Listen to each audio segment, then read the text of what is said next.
Assalamualaikum warahmatullahi wabarakatuh. Hai Sobat Xshare, balik lagi di konten Xshare.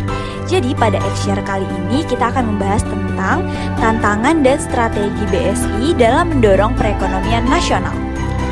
PT Bank Syariah Indonesia (TBK) resmi beroperasi pada 1 Februari 2021. BSI merupakan bank syariah terbesar di Indonesia hasil merger 3 bank syariah, yaitu BRIS, BSM, dan BNIS. Tujuan penggabungan bank syariah yaitu untuk mendorong bank syariah lebih besar sehingga dapat masuk ke pasar global dan menjadi katalis pertumbuhan ekonomi syariah di Indonesia. Tercatat per Desember 2020, aset BSI sudah mencapai 239,56 triliun rupiah. Aset sebesar itu menempatkan BSI sebagai bank terbesar ketujuh di Indonesia dari sisi aset. Setelah BSI diresmikan operasionalnya oleh Presiden Joko Widodo, harga saham BRIS pada sesi perdagangan kemarin ditutup menguat 14,8% ke level Rp2.800 per unit dan membentuk kapitalisasi pasar bank tersebut sebesar Rp27,4 triliun. Kapitalisasi BRIS merupakan yang tertinggi di kelompok bank syariah. Hal ini menunjukkan bahwa hadirnya BSI mendapatkan sambutan baik dari masyarakat, baik bagi pelaku usaha maupun investor sebagaimana dicatat oleh bursa saham. Berdasarkan capaian awal dan optimisme dari berbagai pihak, maka kehadiran BSI menjadi sebuah harapan yang bisa memberikan kontribusi besar dalam perekonomian. Merger ini juga diharapkan mampu meningkatkan pangsa pasar ekonomi syariah di Indonesia, yang saat ini baru mencapai 9,68% dan kontribusi perbankan syariah baru sekitar 6,81%. Hal ini sangat ironis, mengingat populasi muslim mencapai sekitar 229 juta jiwa dari total 270 juta penduduk Indonesia. Presiden menilai bahwa perbankan syariah juga mampu bertahan pada masa pandemi COVID-19.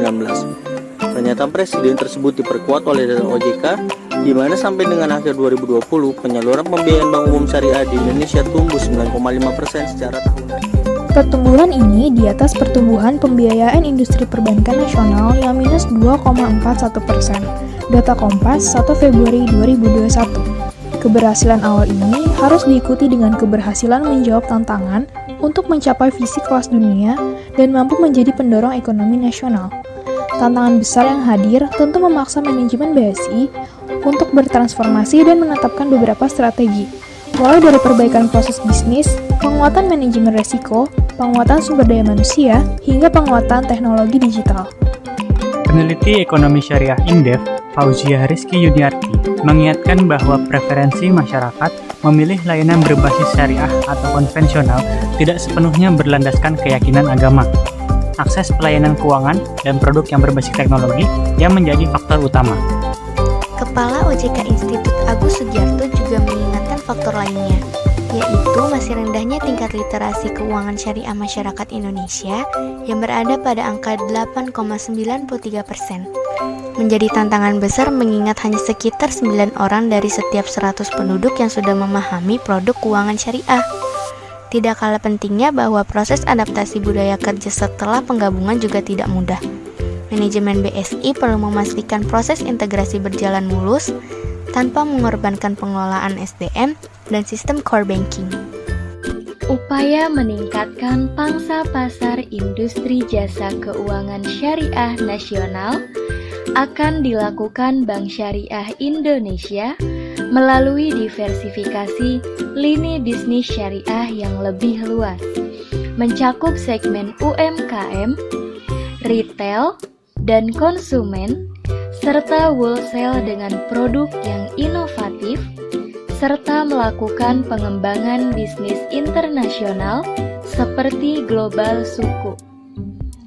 Dengan melakukan transformasi menyeluruh, maka pemerintah diharapkan dapat mendorong Bank Syariah Indonesia untuk berperan aktif dalam meningkatkan inklusi keuangan syariah dan memberikan manfaat sosial seluas-luasnya bagi masyarakat Indonesia.